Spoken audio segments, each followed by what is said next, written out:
Hello everyone. Lucent, आप किसी भी एग्जामिनेशन की प्रिपरेशन अगर आप कर रहे हैं तो आपको जीएस पोर्शन जो होता है वो जीएस पोर्शन काफ़ी इम्पोर्टेंट होता है।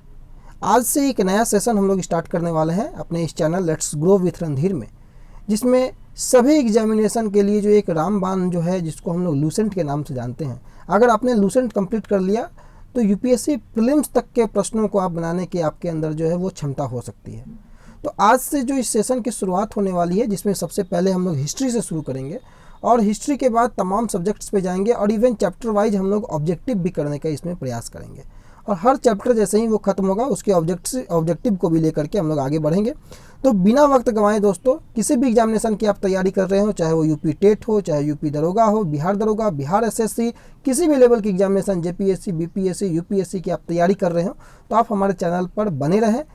ऐसे लगातार वीडियो अब आपको आज से जो है इस चैनल पर मिलने वाले हैं। तो शुरू करते हैं भारत के इतिहास। आज हम लोग हिस्ट्री में सबसे पहले शुरू करेंगे भारत के इतिहास के बारे में। कुछ जानकारियां जो भारत के इतिहास से संबंधित काफ़ी महत्वपूर्ण हैं। वो आपको पता है कि उत्तर में हिमालय से लेकर के दक्षिण में समुद्र तक फैला जो यह महाद्वीप है वो भारतवर्ष के नाम से जाना जाता है। और महाकाव्य और पुराणों में इसे भारतवर्ष यानी कि भारतवर्ष का अर्थ हो गया भरत का देश, और यहाँ के निवासियों को भारतीय अर्थात भरत की संतान कहा गया है। और यूनानियों ने भारत को इंडिया और मध्यकालीन मुस्लिम इतिहासकारों ने हिंद अथवा हिंदुस्तान के नाम से संबोधित किया। प्रश्न आ सकता है दोस्तों कि भारत को इंडिया के नाम से किसने संबोधित किया है। इवन कई बार यह प्रश्न आया भी है कि मध्यकालीन मुस्लिम इतिहासकारों ने भारत को किन नामों से संबोधित किया है या किन नामों से मध्यकालीन इतिहासकार जो थे वो भारत को बुलाते थे। तो हिंद अथवा हिंदुस्तान ये मध्यकालीन इतिहासकारों के द्वारा और यूनानियों के द्वारा भारत को इंडिया के नाम से संबोधित किया जाता था। भारतीय इतिहास को अगर हम लोग अध्ययन की बात करें तो अध्ययन की सुविधा के लिए 3 भागों में बांटा गया है। इसमें सबसे पहला है प्राचीन भारत, मध्यकालीन भारत और आधुनिक भारत।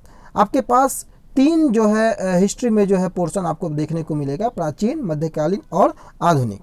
आगे हम लोग बढ़ेंगे अगर प्राचीन भारत की ओर, तो प्राचीन भारतीय इतिहास के स्रोतों की अगर हम बात करें तो आपको पता है कि इतिहास के बारे में जानकारियाँ कहीं ना कहीं किसी न किसी स्रोतों से मिलती है, क्योंकि इतिहास में ना तो ये पास्ट की बातें होती हैं और पास्ट में हम आप कोई नहीं है। तो जो लोग भी इतिहासविद हैं, जो इतिहासकार हैं, वो वहाँ से प्राप्त स्रोत जो प्राप्त जानकारियाँ हैं, चाहे वो सिक्के हैं, अभिलेख हैं, उनके आधार पर जो जानकारियाँ प्राप्त करते हैं उस आधार पर ही आगे का विवरण प्रस्तुत करते हैं।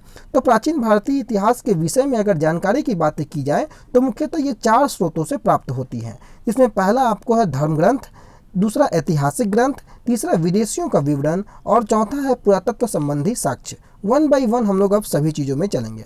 सबसे पहले दोस्तों अगर धर्म ग्रंथ की बात करें तो धर्म ग्रंथ और ऐतिहासिक ग्रंथ जो मिलने वाली जो महत्वपूर्ण जानकारियां हैं उनमें क्या क्या आ सकती हैं।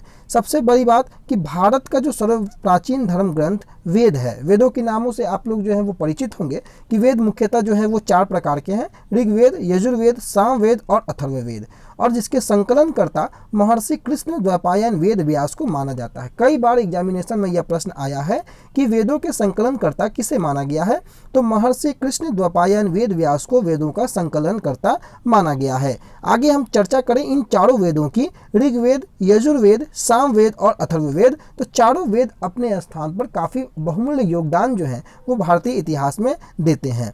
अगर हम ऋग्वेद की बात करें तो कई इंपॉर्टेंट प्रश्न जो हैं दोस्तों वो ऋग्वेद से बनते हुए नजर आते हैं। ऋग्वेद में अगर हम क्रमबद्ध ज्ञान के संग्रह को अगर हम करें तो क्रमबद्ध ज्ञान के ऋचाओं के क्रमबद्ध ज्ञान के संग्रह को ही हम लोग ऋग्वेद कहते हैं। और इसमें 10 मंडल, ये बहुत इंपॉर्टेंट लाइन है कि 10 मंडल, 1028 सूक्त और 10,462 जो है वो ऋचाएँ हैं। अब आप कैसे इसको याद करेंगे, तो आप देखिए कि तीनों में जो है वो पहला जो डिजिट है, 2 डिजिट, वो 10 है, यानी कि इसमें 10 मंडल, 1028 सूक्त और 10,462 ऋचाएँ जो हैं वो ऋग्वेद में आपको उल्लेखित मिलेंगी। और इस वेद के ऋचाओं के पढ़ने वाले ऋषि को जो है दोस्तों वो होत्री कहा जाता है। एक बार एसएससी सीजीएल में यह प्रश्न पूछा हुआ है कि इन वेद के ऋचाओं को पढ़ने वाले ऋषि को क्या कहा जाता है। ऋग्वेद की ऋचाओं को पढ़ने वाले ऋषि को होत्री कहा जाता है। और इस वेद से आर्य के राजनीतिक प्रणाली एवं इतिहास के बारे में भी जानकारियां मिलती हैं। प्रश्न आपको आ सकता है कि आर्यों के राजनीतिक प्रणाली और इतिहास के बारे में जानकारी कौन से वेद से मिलती है। इसका सही उत्तर होगा ऋग्वेद से। जब आगे हम लोग इसके ऑब्जेक्टिव को करेंगे तो इसको हम लोग विस्तार से समझने का प्रयास करेंगे। दूसरी बात, विश्वामित्र के द्वारा जो रचित ऋग्वेद के तीसरे मंडल में सूर्य देवता सावित्री को समर्पित प्रसिद्ध गायत्री मंत्र है और इसके 9वें मंडल में देवता सोम का उल्लेख है। इतना इंपॉर्टेंट क्वेश्चंस कि लगभग सैकड़ों बार जो है वो परीक्षाओं में यह पूछा गया है कि ऋग्वेद के तीसरे मंडल में सूर्य देवता सावित्री को समर्पित प्रसिद्ध गायत्री मंत्र आपको बिल्कुल ध्यान रखना है और सोम का उल्लेख जो है इसके 9वें मंडल में किया गया है। इसके 8वें मंडल में जो है हस्तलिखित ऋचाओं को खिल कहा जाता है, यह भी इंपॉर्टेंट है, कई बार आया है प्रश्नों में। दूसरी बात, चतुस्वर्ण समाज की जो कल्पना, आपको पता है चतुस्वर्ण यानी कि 4 वर्ण, जिसमें ब्राह्मण, क्षत्रिय, वैश्य और शूद्र की जो बातें की गई हैं वो ऋग्वेद के 10वें मंडल में वर्णित पुरुष सूक्त में है। 3 मंडलों की हम लोग यहाँ पर चर्चा किए दोस्तों। तीसरे मंडल में सूर्य देवता सावित्री की चर्चा, जिनमें उन पर समर्पित गायत्री मंत्र का उल्लेख। 9वें मंडल में जो है वो देवता सोम का उल्लेख और 8वें मंडल में हस्तलिखित ऋचाओं को खिल कहा जाता था। और चतुस्वर्णीय समाज की अगर संकल्पना की बात की जाए तो यह 10वें मंडल में वर्णित पुरुष सूक्त में है, जिसमें 4 वर्ण जो मैंने बताया, ब्राह्मण, क्षत्रिय, वैश्य और शूद्र, यानी कि जो ब्राह्मण हैं वो मुख से, पुरुष ब्रह्मा के क्रमशः मुख से, भुजाओं से, जंघाओं से और चरणों से उत्पन्न हुए हैं। ऐसी जानकारियां हमें कहाँ से मिलती है? ऐसी जानकारियां हमें ऋग्वेद से मिलती हैं। आगे हम बात करें, यहाँ पर नोट में देखिए लिखा हुआ है, धर्मसूत्र 4 प्रमुख जातियों की स्थितियां, व्यवसायों, दायित्वों, कर्तव्यों और विशेषाधिकारों में स्पष्ट विभेद करता है। दूसरी बात कि अगर वामनावतार की बातें की जाए तो वामनावतार के 3 पगों का आख्यान का प्राचीनतम स्रोत भी ऋग्वेद माना जाता है। ऋग्वेद में इंद्र के लिए अगर हम बात करें तो 250 और अग्नि के लिए 200 ऋचाओं की रचना की गई है। प्रश्न आपको पिछली बार इंटर स्तरीय जो एसएससी की एग्जामिनेशन थी उसमें यह आया हुआ है प्रश्न कि ऋग्वेद में इंद्र के लिए कितनी ऋचाओं की उल्लेख किया गया है, रचना की गई है। तो इंद्र के लिए 250 ऋचाओं की रचना जो है और अग्नि के लिए 200 ऋचाओं की रचना ऋग्वेद से इसकी जानकारियां प्राप्त होती हैं। अगर प्राचीन इतिहास के साधन के रूप में देखें तो वैदिक साहित्य में ऋग्वेद के बाद शतपथ ब्राह्मण का स्थान है। प्रश्न आ सकता है कि ऋग्वेद के बाद किनका स्थान है वैदिक साहित्य में इतिहास के साधन के रूप में? तो आपका सही उत्तर होगा शतपथ ब्राह्मण का। दूसरी बात, अगर हम ऋग्वेद के बाद दूसरे वेद की चर्चा करें तो उसके बाद यजुर्वेद जो है वो काफ़ी महत्वपूर्ण, जो सस्वर पाठ के मंत्रों और बलि के समय अनुपालन के लिए इसके नियमों का संकलन यजुर्वेद कहलाता है और इसके पाठकर्ता को अथर्वयु कहा जाता है। अभी आपने ऋग्वेद के जो संकलन करता थे उनको होत्री कहा जाता है, लेकिन यजुर्वेद के पाठकर्ता को अथर्वयु कहा जाता है और यह एक ऐसा वेद है जो गद और पद दोनों में है। ये काफ़ी इंपॉर्टेंट लाइन है दोस्तों कि कौन सा ऐसा वेद है जो गद और पद दोनों में है, तो यह यजुर्वेद कहलाएगा। तीसरी वेदों की बात करें हम तो सामवेद है, यह गाई जा सकने वाली ऋचाओं का संकलन है। प्रश्न आ सकता है कि कौन सा ऐसा वेद है जो गाई जा सकने वाली ऋचाओं का संकलन है? आपका सही उत्तर होगा सामवेद और इसके पाठकर्ता को उद्रात्री कहा जाता है और इसे भारतीय संगीत का जनक भी कहा जाता है। सामवेद से यही 2 जो महत्वपूर्ण जो पॉइंट्स हैं वो बनते हैं। अब अगला जो महत्वपूर्ण है दोस्तों वो है अथर्ववेद। अथर्ववेद से काफ़ी प्रश्न जो है लगातार परीक्षाओं में पूछे भी जाते रहे हैं। अथर्ववेद यानी कि अथर्वा ऋषि के द्वारा रचित इस वेद में रोग निवारण, तंत्र मंत्र, जादू टोना, शाप वशीकरण, आशीर्वाद, स्तुति, प्रायश्चित, औषधि अनुसंधान, विवाह, प्रेम, राजकर्म, मातृभूमि, महात्म्य आदि विविध विषयों से संबद्ध मंत्र और सामान्य मनुष्यों के विचारों, विश्वासों, अंधविश्वासों इत्यादि का वर्णन किया जाता है। प्रश्न आ सकता है कि तंत्र मंत्र और जादू टोना से समर्पित जो वेद है उसकी कौन से वेद में इसकी रचना या इसकी बातों का उल्लेख किया गया है? तो वह अथर्ववेद है। इसमें सभा और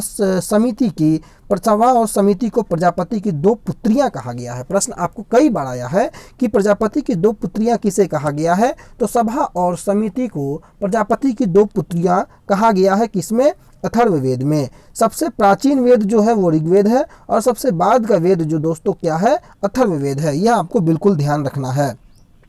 वेदों को भली भांति समझने के लिए 6 वेदांगों की भी रचना की गई है। अब वो 6 वेदांग कौन कौन से हैं? ये हैं शिक्षा, ज्योतिष, कल्प, व्याकरण, निरुक्त और छंद। आपको कई बार जो है 6 वेदांगों में से 5 वेदांगों का नाम दे दिया जाएगा और छठे वेदांगों का नाम आपको ढूंढने को कहा जाएगा। ऐसे प्रश्न कई बार आ चुके हैं।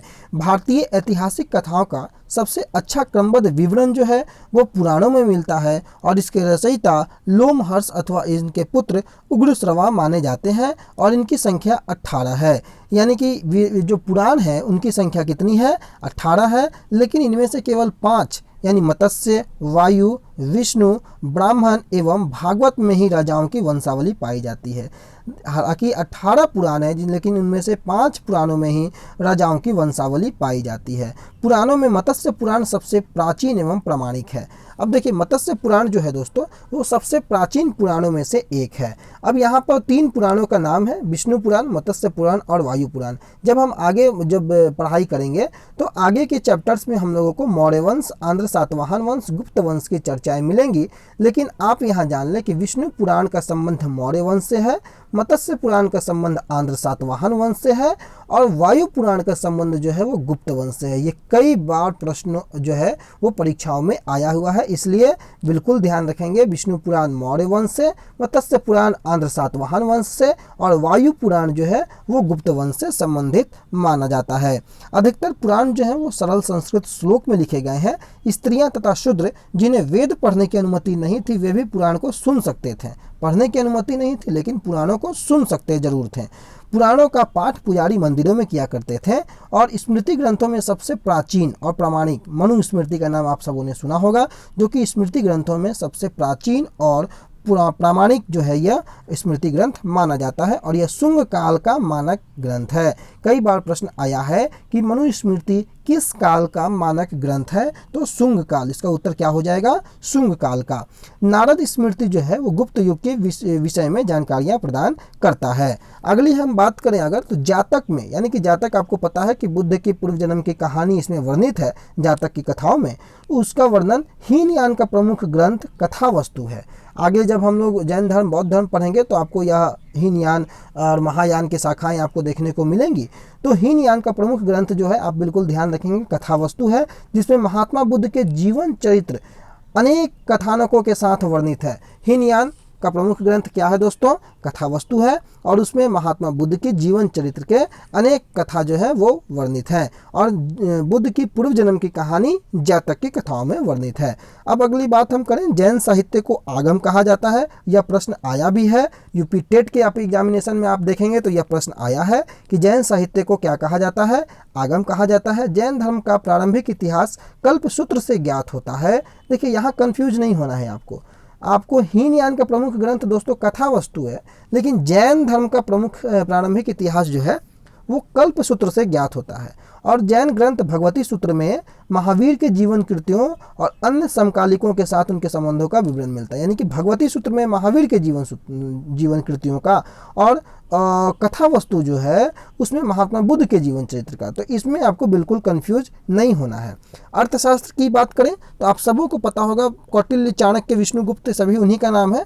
ये अर्थशास्त्र के लेखक थे और यहाँ 15 अधिकरण और 180 प्रकरणों में यह विभाजित है। कितने में? 15 अधिकरण और 180 प्रकरणों में। इसमें मौर्यकालीन इतिहास की जानकारी प्राप्त होती है, क्योंकि जो मौर्यकालीन जो समकालीन राजा जो थे चंद्रगुप्त मौर्य, चंद्रगुप्त उन्हीं के समकालीन थे। अब संस्कृत साहित्य में ऐतिहासिक घटनाओं के क्रमबद्ध लिखने का जो सर्वप्रथम प्रयास जो था वो कल्हण के द्वारा किया गया था और कल्हण की सबसे प्रसिद्ध जो पुस्तक है दोस्तों वो राजतरंगिणी, जो कि काफ़ी इंपॉर्टेंट है। कई बार टीचर्स एग्जामिनेशन में यह प्रश्न पूछे गए हैं, जिसका संबंध किससे है? कश्मीर के इतिहास से है। प्रश्न आपको आ सकता है राजतरंगिणी का संबंध कहाँ के इतिहास से है? तो कश्मीर के इतिहास से है।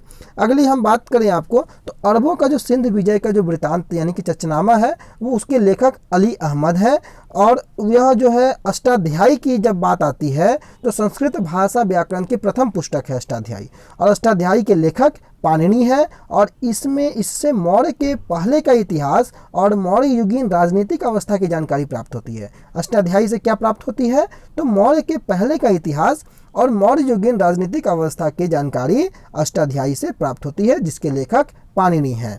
और कल्याण की गार्गी संहिता एक ज्योतिष ग्रंथ है, फिर भी इसमें भारत पर होने वाले यमन आक्रमण का उल्लेख मिलता है। प्रश्न आपको आएगा कि भारत पर होने वाले यवन आक्रमण का उल्लेख मिलता है। किससे मिलता है? तो गार्गी संहिता से मिलता है। पतंजलि पुष्यमित्र शुंग के पुरोहित थे। कई बार प्रश्न आप सबको पता है, कई जानकार होंगे कि पतंजलि किसके पुरोहित थे? पुष्यमित्र शुंग के पुरोहित थे। और इनके महाभाष्य से शुंगों के इतिहास का पता चलता है। तो शुंगों के इतिहास का पता किससे चलता है? पतंजलि के पुष्यमित्र शुंग के जो पुरोहित थे पतंजलि, उनके महाभाष्य से शुंगों के इतिहास का पता चलता है। तो दोस्तों, भारत के इतिहास में आज हमने वेदों की चर्चा की, और अब अगले अध्याय में हम लोग, अगले जो सेशन होगा उसमें हम लोग विदेशी यात्रियों से मिलने वाली प्रमुख जानकारियाँ, यूनानी लेखकों के बारे में अगले चैप्टर्स में, सेशन में जो है हम लोग अध्ययन करेंगे। तब तक के लिए आपका बहुत बहुत धन्यवाद। वीडियो पसंद आया तो एक लाइक जरूर करें, दोस्तों तक जरूर पहुंचाएं, और ऐसी वीडियो पाने के लिए हमारे चैनल को सब्सक्राइब करना ना भूलें। Thank you so much.